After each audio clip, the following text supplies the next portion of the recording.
गंदम स्कैंडल बेनकाब, चाचा और भतीजी मरकज़ी किरदार। आप सोच रहे होंगे कि ये मैंने क्या कह दिया कि चाचा और भतीजी गंदम स्कैंडल में मरकज़ी किरदार हैं। इस तमाम की तफसीलात आपके सामने रखेंगे।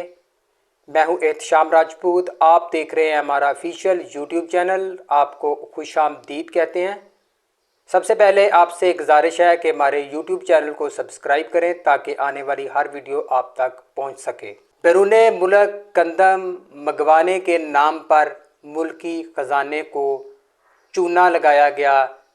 कौमी ख़जाने को दोनों हाथों से लूटा गया जैसे बाप का पैसा हो।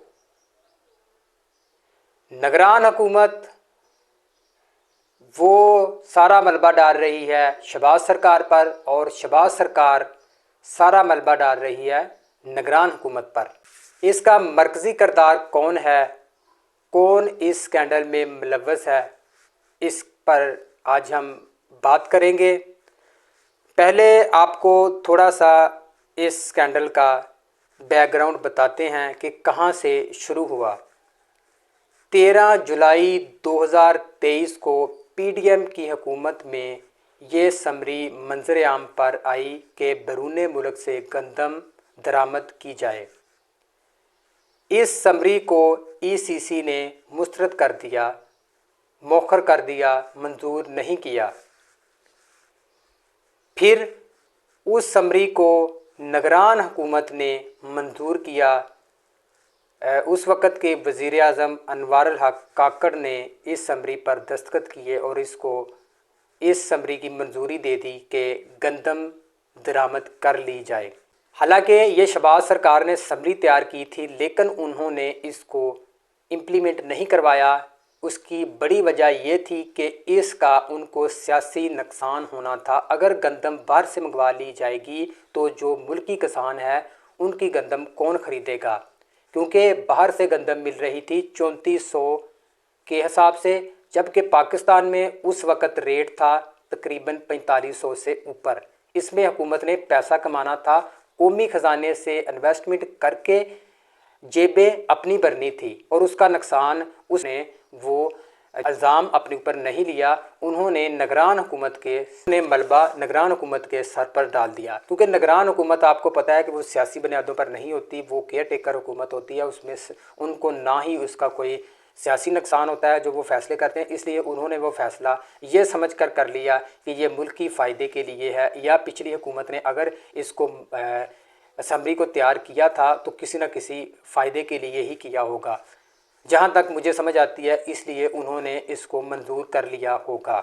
उसके बाद जब निगरान हुकूमत की मंजूरी हो जाती है तो फिर 20 सितंबर को पहला जहाज़ पाकिस्तान में बाहर से गंदम का आता है।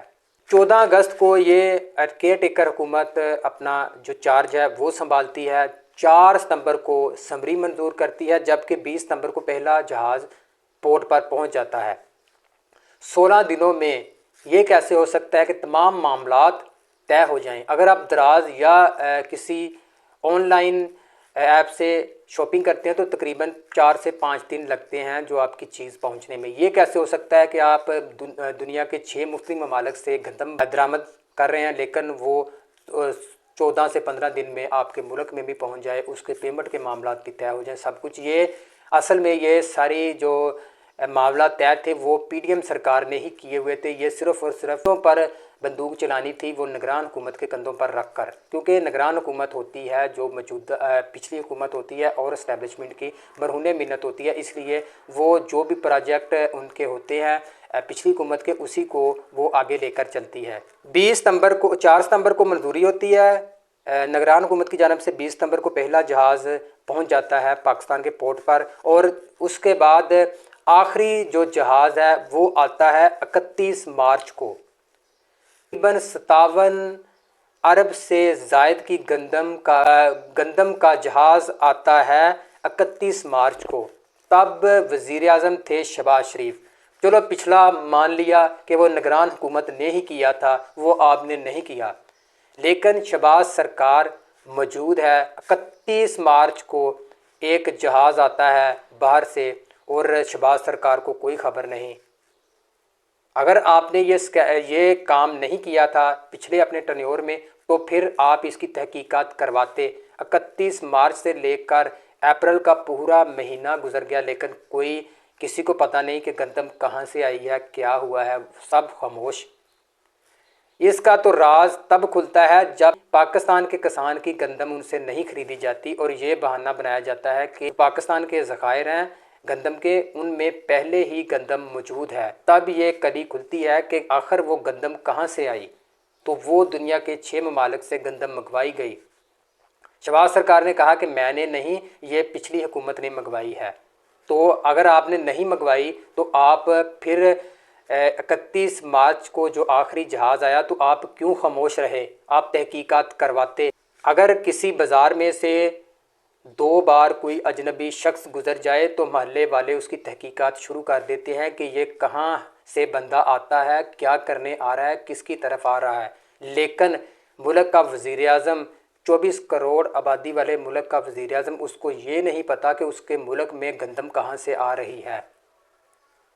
ऐसे हो सकता है? ये कोई बंदा मान सकता है कि वज़ीर आज़म को ना पता हो कि ये गंदम कहाँ से आ रही है? वो तो कली खुली जब किसान की गंदम नहीं खरीदी गई, क्योंकि 3400 वाली बाहर से मंगवा कर गंदम 4500 में सेल की गई, तो इससे मुनाफा कमाया गया। अगर आपके मुताबिक आपने अवामी जो खिदमत है उसके लिए बाहर से गंदम मंगवाई, ये भी आपकी बातें सारी मान लेते हैं कि आपने अवामी खिदमत के लिए मंगवाई, लेकिन सितंबर से लेकर अप्रैल तक गंदम की कीमत में कमी आई, आटे के रेट में कमी आई, 6000 रहा, बदस्तूर 6000 से ज़ायद आटे की कीमत रही। कमी आई? कोई कमी नहीं आई। तो आप किस तरह से कह सकते हैं कि हमने नहीं किया, ये निगरान हुकूमत ने किया है। निगरान हुकूमत आप पर डाल रही है। सारा किया दरा शहबाज सरकार का है, इसमें वो बराबर की शरीक है कि उन्होंने 3400 में मंगवा कर 4700 में फ़रोख्त की, ताकि कौमी ख़जाने से ही इन्वेस्टमेंट से ही पैसे बनाए जाएँ, अपनी जेबें भरी जाएँ।